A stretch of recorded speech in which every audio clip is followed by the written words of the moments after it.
என்ன டாபிக் அப்படின்னா அளவைகள். ஸோ இது ரொம்பவே முக்கியமான topic. By the same time நம்மளால் அவ்வளோ சீக்கிரமாக புரிஞ்சிக்க முடியாத கொஞ்சம் காம்ப்ளிகேட்டான டாபிக் தான் வந்து அளவைகள்.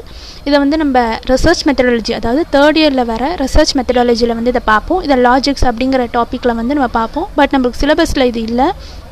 தட் மீன்ஸ் புக்கில் நம்மளுக்கு செப்பரேட்டாக இதுக்குன்னு இல்லை. நம்ம அளவுகள்னு புக்கில் கொடுத்துருப்பாங்க இல்லையா, அது பக்கத்தில் வந்து கொஞ்சம் இங்கிலீஷ் டேர்ம்ஸ்லேயும் இருக்கும். நம்ம ரிசர்ச் மெத்தடாலஜி அந்த சப்ஜெக்ட் தேர்ட் இயர் வரும்போது அதையும் கொஞ்சம் படிச்சுக்கிட்டோன்னா எக்ஸாம்ஸ்க்கு வந்து ஈஸியாக இருக்கும்.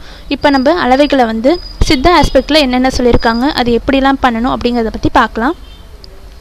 ஃபஸ்ட்டு வந்து அளவைகள் தெரிஞ்சுக்கிறதுக்கு முக்கியமாக எதை வச்சு நம்ம யூஸ் பண்ணுவாங்க அப்படின்னா அனுமானங்களாக தான் அளவைகளை வந்து அறிய முடியும் அப்படின்னு சொல்கிறாங்க. அதுக்கடுத்தது என்ன அப்படின்னா பிரமேயங்கள்னு ஒரு விஷயங்கள் இருக்குது. அது எங்கே இருக்கும் அப்படின்னா அது வந்து வேதாந்த சித்தாந்த பாகங்களுக்குள்ளே வந்து அடாப்ட் ஆகிருக்கிற விஷயந்தான் வந்து பிரமேயங்கள். அதுக்கப்புறம் இந்த விஷயத்தெல்லாம் வந்து அளவைகள் அப்படின்னு சொல்கிற இந்த மெத்தடாலஜியை வந்து நம்ம ப்ராப்பராக தெரிஞ்சுக்கணும். ஸோ இது தெரிஞ்சுக்கிட்டால் மட்டும்தான் நம்மளால் ப்ராப்பராக ஒரு மெடிசன் எடுத்துகிட்டு போக முடியும். ஃபார் எக்ஸாம்பிள் இது வந்து லாஜிக்ஸ்ன்னு சொல்லுவாங்க, அப்சர்வேஷன், எக்ஸ்பிரிமெண்ட், இன்ஃபரன்ஸ். ஸோ அது மாதிரி டேர்ம்ஸ் எல்லாம் நம்ம தெரிஞ்சுக்கிட்டால் தான் ப்ராப்பராக இப்போ ஒரு மெடிசன் நம்ம கண்டுபிடிக்கிறோன்னா அது பர்சன்ஸ்க்கு எப்படி ரீச் ஆகுது, ஒரு பப்ளிக்கிட்ட ரீச் ஆகிறதுக்கு முன்னாடி அது எப்படிலாம் அவங்க உடம்புல ஒர்க் ஆகுது, அதுக்கான எக்ஸ்பிரிமெண்ட்ஸ், அப்சர்வேஷன், அதுக்கான ரிசல்ட். ஸோ இது மாதிரி டேர்ம்ஸில் எடுத்துகிட்டு வரதான் வந்து அளவைகள்னு சொல்கிறோம். நெக்ஸ்ட் இது எந்த பேஜ் நம்பரில் இருக்குது அப்படின்னு சொன்னால் தோக்கி புக்கில் வந்து 71 பேஜ் நம்பரில் இருக்குது. அதில் ஒரு சாங் இருக்கும். ஸோ அளவை கண்டால் அப்படின்னு சொல்லிட்டு ஒரு சாங் ஸ்டார்ட் ஆகும். அது ரொம்ப இம்பார்ட்டண்டான சாங். ஸோ அதை படிச்சுக்கோங்க. நெக்ஸ்ட் இப்போ என்ன பண்ணுவோன்னா நம்ம அளவைகள் ஸ்டார்டிங்லேருந்தே பார்க்கலாம். ஸோ அளவைகளை வந்து அறியறதுக்கான பிரமாணங்கள் என்னென்ன அப்படின்னு பார்த்தோன்னா ஒரு 10 பிரமாணங்கள் இருக்குது. அதில் ஃபஸ்ட்டு 6 பிரமாணங்கள் வந்து இருக்குது. அந்த 6ல் வந்து இம்பார்ட்டன்ட், அதுக்கப்புறமா இருக்கிறது வந்து அவ்வளோ இம்பார்ட்டன்ட் இல்லாத மாதிரி செப்பரேட் பண்ணி கொடுத்துருக்காங்க. ஸோ செப்பரேட்டாக 6+4 அப்படிங்கிற மாதிரி கொடுத்துருக்காங்க. அதில் ஃபஸ்ட்டு 3 தான் வந்து மெத்தடாலஜியை யூஸ் பண்ணுவாங்க. ஃபஸ்ட்டு என்ன அப்படின்னா காட்சி, அதுக்கப்புறம் வந்து கருதல், அதுக்கப்புறம் உரை, அதுக்கப்புறம் இன்மை, பொருள், ஒப்பு, ஒழிவு, உண்மை, ஐதீகம், இயல்பு. ஸோ வந்து மோரோவர் 10 இருக்குது. பட் இம்பார்ட்டண்ட்டாக இருக்கிறது இந்த 3 தான். ஸோ இந்த 3க்குள்ளே வந்து இந்த மிச்சம் இருக்கிற 7 வந்து எப்படி அடங்கும் அப்படின்னு பார்த்தோம்னா இந்த 4th ஒன், அதுக்கப்புறம் இந்த 6th ஒன், அதுக்கப்புறம் இந்த 10th ஒன். இது 3 டேர்ம்ஸும் வந்து இந்த ஃபஸ்ட்டு காட்சி இருக்கு இல்லையா, இந்த டேர்ம்குள்ளே வந்து அடங்கிடும். நெக்ஸ்ட்டு வந்து இந்த காட்சி, அடுத்தது வந்து கருதல் இருக்கு இல்லையா, இந்த கருதல் வந்து 5th ஒன் இந்த பொருள்லையும், அதுக்கப்புறம் 7th ஒன் இருக்கிற உண்மை, அதுக்கப்புறம் வந்து 8th ஒன் இருக்கிற உண்மையும் 7th ஒன் இருக்கிற ஒழிவு. இந்த 3 டேர்ம்குள்ளே வந்து இந்த 5, 7, 8 இது 3 விஷயங்களும் வந்து செகண்ட் டேர்ம்குள்ளே வந்து அடங்கிடும். நெக்ஸ்ட்டு வந்து ஆகமம், அதாவது உரை அப்படிங்கிறது வந்து ஐதீகம், இந்த விஷயத்துக்குள்ளே வந்து இந்த உரையில் வந்து அடங்கிடும். ஸோ இதுதான் வந்து மொத்தம் 10 விஷயங்கள் இருக்குது. இதில் 1 by 1 நம்ம பார்க்கலாம்.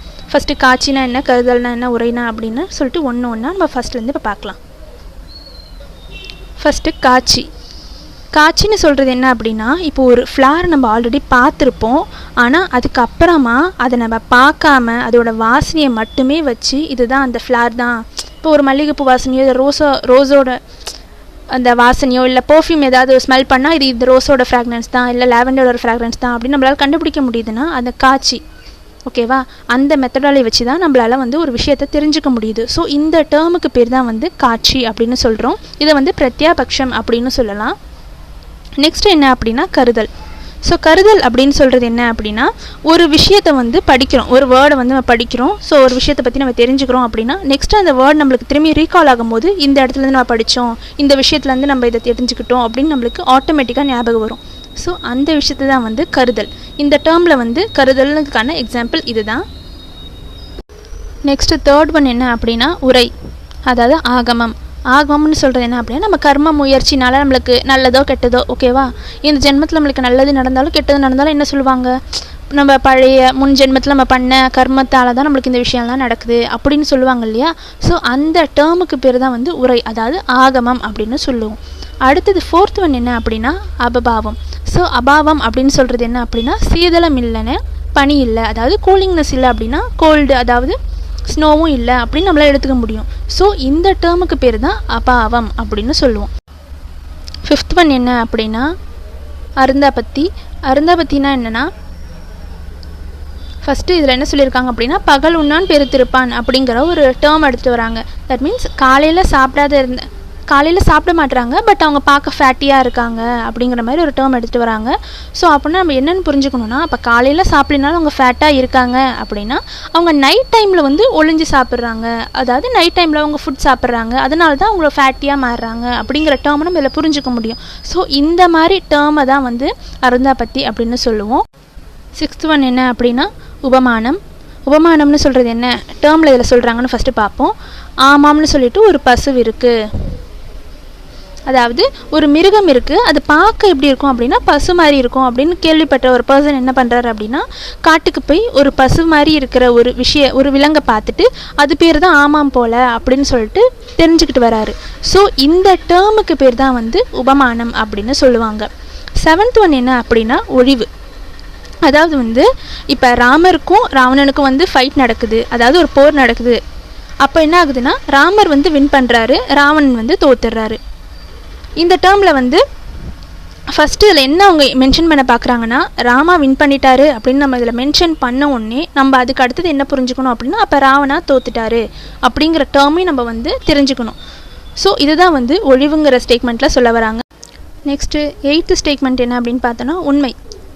இப்போ 1000ல் வந்து 100 இருக்குது அப்படின்னு சொல்கிறது உண்மை தானே, ஆனால் அவங்க சொல்லியிருக்க ஸ்டேட்மெண்ட்டோட மெத்தடாலஜி பார்க்குறாங்களா, இந்த மாடுலேஷனில் இருக்க ஸ்டேட்மெண்ட்டை வந்து உண்மை அப்படின்னு சொல்லுவாங்க. 9th ஒன் என்ன அப்படின்னா ஐதீகம். அதாவது இப்போ ஆலமரத்தில் வந்து பேய் இருக்குது அப்படின்னு எல்லாரும் சொல்கிறாங்க அப்படின்னு தெரிஞ்சுக்கிறது வந்து ஒரு ஐதீகம்.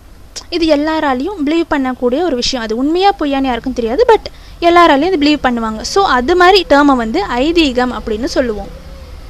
நெக்ஸ்ட்டு லாஸ்ட் ஒன் என்ன அப்படின்னு பார்த்தோன்னா இயல்பு.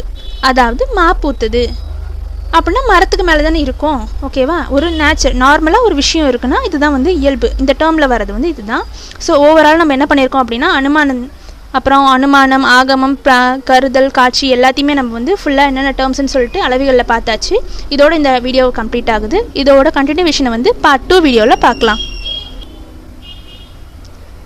ஸோ உங்களுக்கு இந்த வீடியோஸில் ஏதாவது டவுட் இருந்தாலும் இல்லை வேறு ஏதாவது மெடிக்கல் ரிலேட்டட் டவுட்ஸ் இருந்தாலும் கீழே கமெண்ட் பண்ணுங்கள். முடிஞ்ச அளவுக்கு சீக்கிரமாகவே அந்த டாப்பிக்லேருந்து நாங்கள் வீடியோஸ் அப்லோட் பண்ணுறோம். தேங்க்யூ ஃபார் வாட்சிங்.